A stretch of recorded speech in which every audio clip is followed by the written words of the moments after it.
Assalamu alaikum wa rahmatullah. You ask the Quran answers, new question. And today's question, why do I feel like giving up? This is what we call the quiet surrender. Why does quitting feel tempting lately? Why does continuing feel heavier than stopping? Why do I wake up tired before the day even begins? I'm not dramatic, I'm just exhausted and hope feels thin.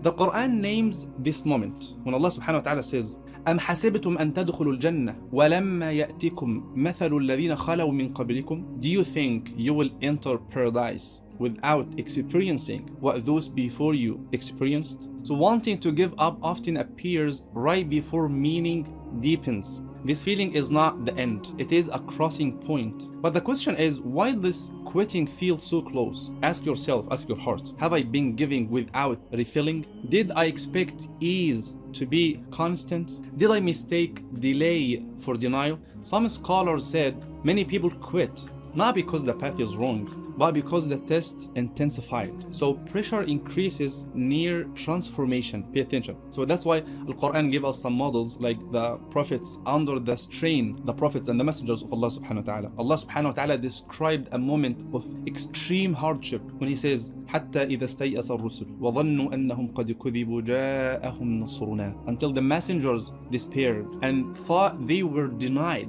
our help came to them. Even prophets felt the weight, not doubting Allah subhanahu wa ta'ala, but exhaustion and effort helped arrived, not at comfort, but at breaking point. So the question is, how will Quran reframed the hardship? Quran places hardship inside the promise. What was the promise? Allah subhanahu wa ta'ala says, فَإِنَّ مَعَ الْعُسْرِ يُسْرًا. إِنَّ مَعَ الْعُسْرِ يُسْرًا. Indeed, with hardship comes ease. Do you believe the promise of Allah subhanahu wa ta'ala? Ease is not always later. Sometimes it runs alongside pain. Unseen giving up too early means missing what was already approaching. Look at this human model. The companions at the battle of the trench. It was cold, there was fear, delay of the victory. And Allah subhanahu wa ta'ala described their state. فَقَالَ هُنَالِكَ ابْتُلِيَ الْمُؤْمِنُونَ وَزُلْزِلُوا زِلْزَالًا شَدِيدًا. There, the believers were tested and shaken with a severe shaking. They were shaken, not abandoned. Big difference. Shaking does not mean collapse.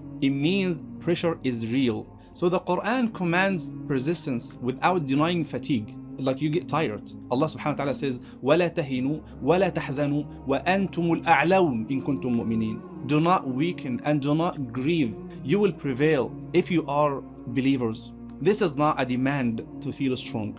This is a reminder of who you are, even when you feel weak. So the question here, what do we need to do? Do not quit life. Try to adjust pace, because rest is not retreat. Try to reduce the loud, not the direction, because consistency survives when weight is what is realistic. Return to one small act of sincerity, because a small faith revives large hope.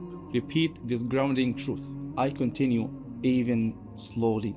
Dear brothers and sisters, you do not want to give up because the path is empty. You want to give up because you've been walking without pausing. Stay, slow down, breathe. What you are searching for is often found just after the moment you almost quit. See you tomorrow, inshallah. You ask the Quran answers with new episode. Assalamu alaikum.